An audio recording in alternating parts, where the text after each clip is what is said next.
gerak massa di dalam pegas yang pernah kalian pelajari pada fisika 1.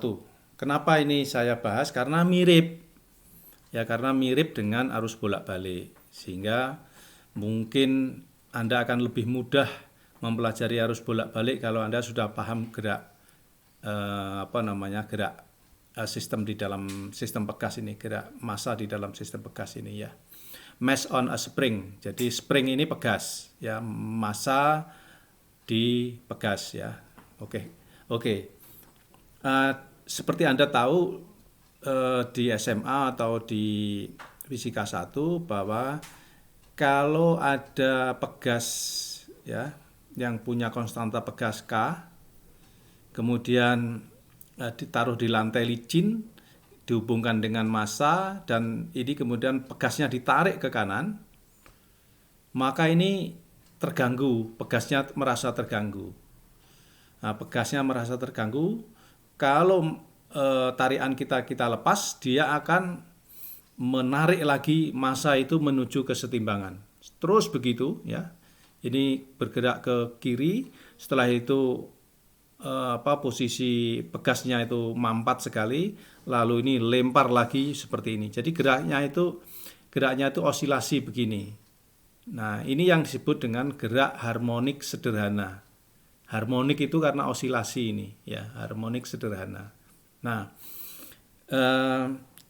di dalam formulasinya itu ada hukum Newton di sini. F sama dengan ma, ya, massa dikalikan percepatan. Tapi F sendiri itu sama dengan minus kx, ya, ini gaya pegas. Ini gaya pegas, ini gaya Newton. Nah, maka persamaannya menjadi seperti ini, ya. Padahal gaya Newton kan sama dengan M turunan dari X sebanyak 2 kali, diturunkan sebanyak 2 kali. Sehingga persamaannya menjadi seperti ini, ya. Nah, coba sekarang Kx ini ya Anda boleh coret-coret, ya. Kx ini Anda taruh di ruas kanan, jadi menjadi minus Kx. Lalu M-nya Anda taruh di ruas kanan juga, jadi menjadi minus K per M kali X, ya. Nah, coba sekarang lihat di persamaan ini ada X, di sini juga ada X, ya. Jadi ini sebuah persamaan yang unik. Kenapa? Karena X diturunkan sebanyak 2 kali menjadi dirinya sendiri, menjadi X. Ya, di sini kan ada X di ruas kanan ini. Ya, min K per M kali X. Jadi kalau dia diturunkan 2 kali, dia menjadi dirinya sendiri. Nah, fungsi yang seperti ini tidak lain adalah fungsi sinus atau cosinus. Ya, maka dinamakan simple harmonic motion karena fungsinya adalah sinus atau cosinus. Nah, coba kalau nggak percaya, Anda turunkan 2 kali nih. Benar nggak kalau ini X diturunkan 2 kali, dia menjadi dirinya sendiri? Coba ini Anda turunkan sekali. Ini berarti omega 0-nya keluar, ya. Omega 0-nya keluar, jadi menjadi omega 0 kali X0. Kalau cos diturunkan sekali kan menjadi min sin, ya. Jadi ruas kanan ini menjadi minus omega 0 X0 sin omega 0T plus V, plus V, ya, gitu.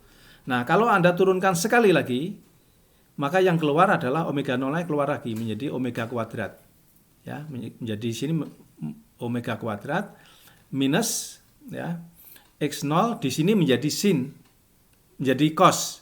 Ya, sin Anda turunkan menjadi cos gini. Nah, sementara X0 cos omega 0T plus V itu adalah X, ya, X. Sehingga kalau dia diturunkan 2 kali, dia akan menjadi dirinya sendiri, ya.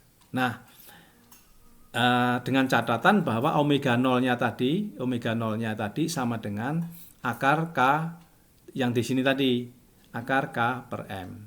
Ya, jadi kalau diturunkan sekali lagi menjadi omega 0, diturunkan lagi keluar omega 0 kuadrat, dan omega 0 kuadrat itu harus sama dengan K per M.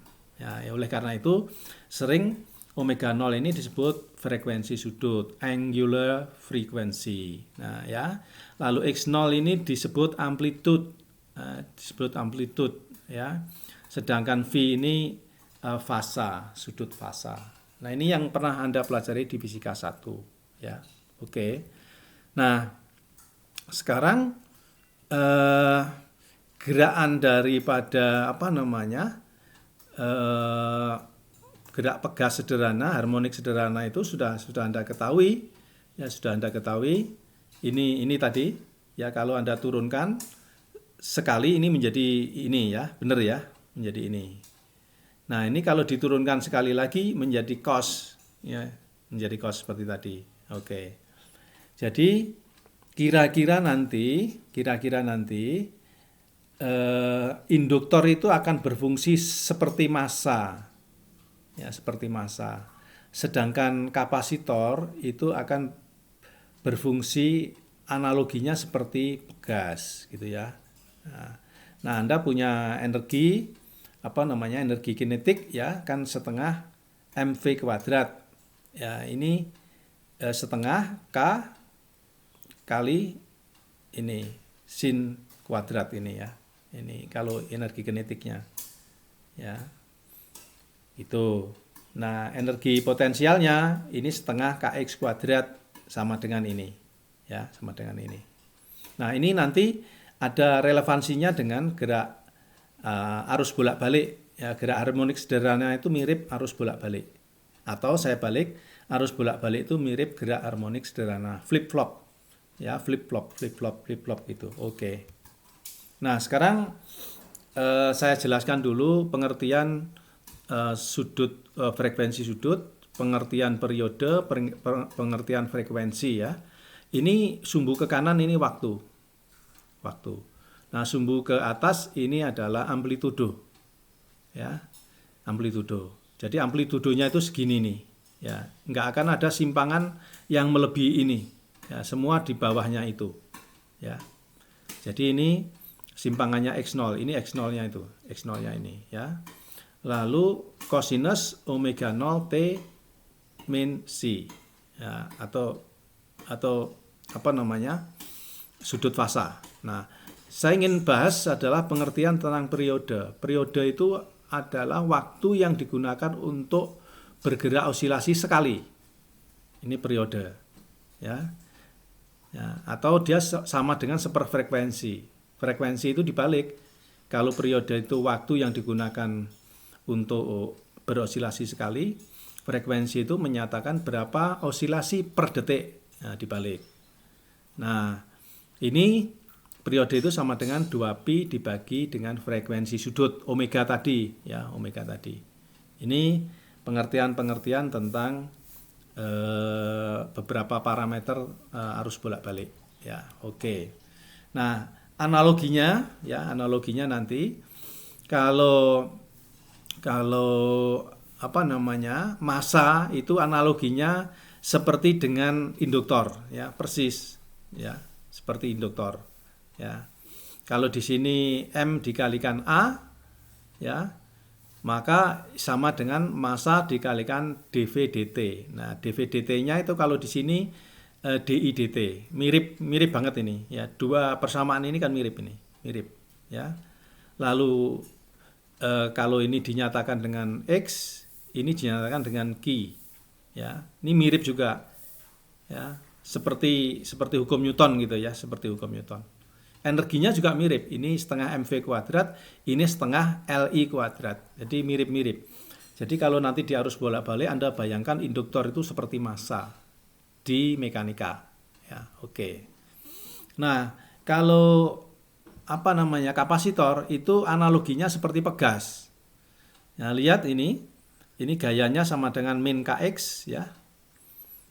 Ini di sini seper C dikalikan Q. Jadi kalau di sini X, di sini Q, di sini K, di sini seper C, gitu, ya. Nah, energi potensialnya setengah Kx kuadrat.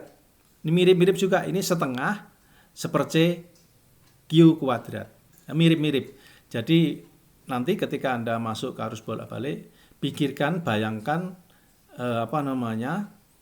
bahwa kalau di mekanika itu potensial itu seperti gaya, ya, potensial seperti gaya, lalu muatan ini seperti jarak, ya, lalu arus seperti kecepatan, ya, lalu induktansi diri itu seperti massa, ya, dan kapasitor itu, seperkapasitor itu seperti konstanta gas, ya, kira-kira begitu, supaya nanti gampang Anda membayangkan arus bolak-balik, ya, oke.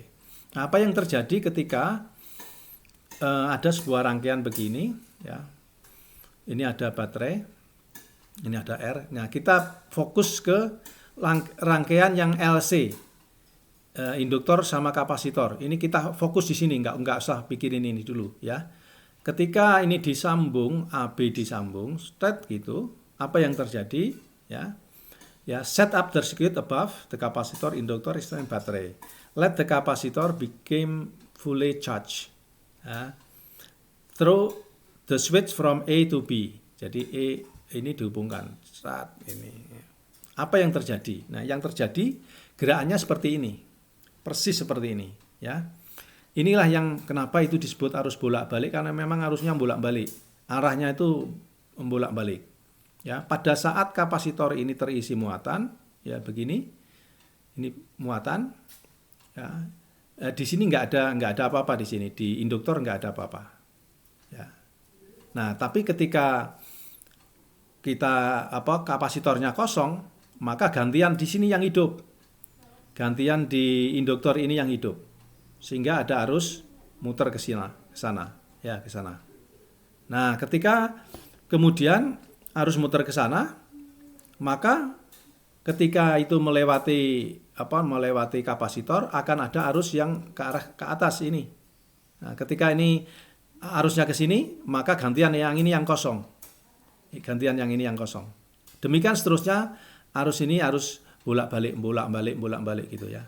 Kenapa itu disebut dengan alternating current, persis seperti pegas massa bergerak dalam pegas itu, ya, sistem pegas itu kira-kira seperti itu. Oke, terima kasih sampai sampai pembahasan berikutnya sama seperti ini. Kalau Anda di dalam gerak di dalam rangkaian L dan C tadi berlaku hukum ini.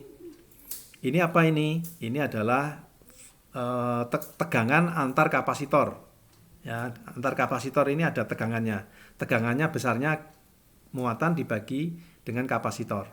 Nah, ini adalah tegangan antar induktor, tegangan antara sini sama sini, ya. Ini sama dengan 0 karena itu loop kan, ya. Pokoknya tegangan yang muter begini mulai dari sini kembali di sini di titik yang sama di sini, maka jumlahnya harus 0. Ini hukum Kirchhoff kan, gitu. Nah, itu kalau dimasukkan bahwa arus itu sama dengan DI dt, maka Anda bisa substitute persamaan ini, ya, menjadi ini, ya. Caranya gimana caranya? Ya. Jadi masukkan I ini sebagai dg dt. Ya, jadi di sini I Anda ganti dengan dg dt, sehingga menjadi turunan 2 kali dari Q dt, sebanyak 2 kali, diturunkan 2 kali. Lalu yang di sini menjadi seper LC Q, ya, gitu. Tuh, sama dengan 0. Dan ini solusinya sama seperti tadi. Ini kalau Anda taruh di ruas kanan, akan Anda lihat Q atau Q yang diturunkan 2 kali akan menjadi dirinya sendiri. Nah, itu solusinya tidak lain adalah bentuk cosinus atau sinus, ya. Dengan catatan harga frekuensi sudutnya ini sama dengan seper akar LC, hampir sama dengan yang tadi, ya. Oke, selamat belajar, semoga Anda memahami, dan bila belum paham bisa ditanyakan di kulino. Terima kasih.